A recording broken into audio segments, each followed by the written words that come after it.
जब एक private company अपने शेयर्स पहली बार पब्लिक को ऑफ़र करती है तो उस प्रोसेस को हम इनिशियल पब्लिक ऑफरिंग या आईपीओ कहते हैं।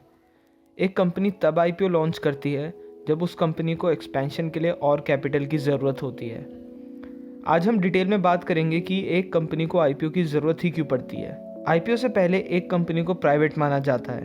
एक प्राइवेट कंपनी में कम शेयर होल्डर्स होते हैं as compare to public company. Private company के शेयर होल्डर्स कुछ इस तरह होते हैं: कंपनी के फाउंडर्स, फैमिली मेम्बर्स, इन्वेस्टर जिसने कंपनी को फंड किया हो। इन शॉर्ट, एक प्राइवेट कंपनी के शेयर्स हम जैसे रिटेल इन्वेस्टर्स नहीं ओन कर सकते। लेकिन जब एक प्राइवेट कंपनी अपने आप को इतना मैच्योर मान लेती है कि उसे इससे ज़्यादा ग्रो करने के लिए और फंड्स की ज़रूरत है, तब वो कंपनी पब्लिक होने के लिए आईपीओ लाती है। पब्लिक होने का मतलब होता है कंपनी को स्टॉक मार्केट पे लिस्ट कराना, ताकि रिटेल इन्वेस्टर्स यानी कि पब्लिक उस कंपनी के शेयर्स खरीद पाए। एक कंपनी अपना आईपीओ तभी ला सकती है जब वो company ministry of corporate affairs के क्राइटेरिया को मीट करती है। अब बात करते हैं कि क्या आईपीओ एक अच्छा इन्वेस्टमेंट ऑप्शन है। Intelligent investor, commentary on chapter 6, the early bird get warmed. USA में 1990s में यह आइडिया बहुत पॉपुलर था कि आप आईपीओ में इन्वेस्ट करके बहुत सारी वेल्थ बना सकते हैं, और उस समय काफ़ी सारे एग्जाम्पल्स थे इस आइडिया को सपोर्ट करने के लिए।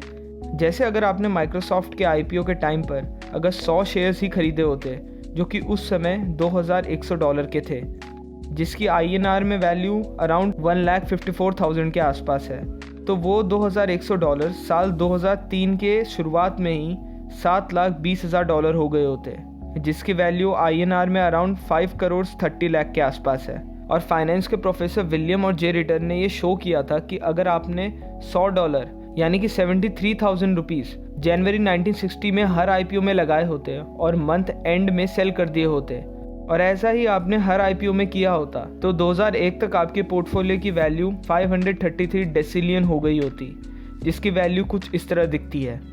लेकिन आपको ये बात बहुत कम लोग बताएंगे कि एक बड़े विनर जैसे कि माइक्रोसॉफ्ट के मिलने से पहले आपको 1000 लूजर्स मिलेंगे, और ज़्यादातर हाई रिटर्न्स आईपीओ पहले ही इन्वेस्टमेंट बैंक या प्राइवेट क्लब के लोग खरीद लेते हैं अंडरराइटिंग प्राइस में, यानी कि स्टॉक के पब्लिकली ट्रेड होने से पहले। और सभी इन्वेस्टर्स की तरह हमें आईपीओ का एक्सेस तब मिलता है जब वो ऑलरेडी अपने इनिशियल प्राइस से बहुत महंगा हो गया होता है। इसलिए ऑथर आईपीओ की full form initial public offering की जगह इट्स प्रोबेबली ओवर प्राइस्ड या इमेजिनरी प्रॉफिट्स ओनली बोलते हैं।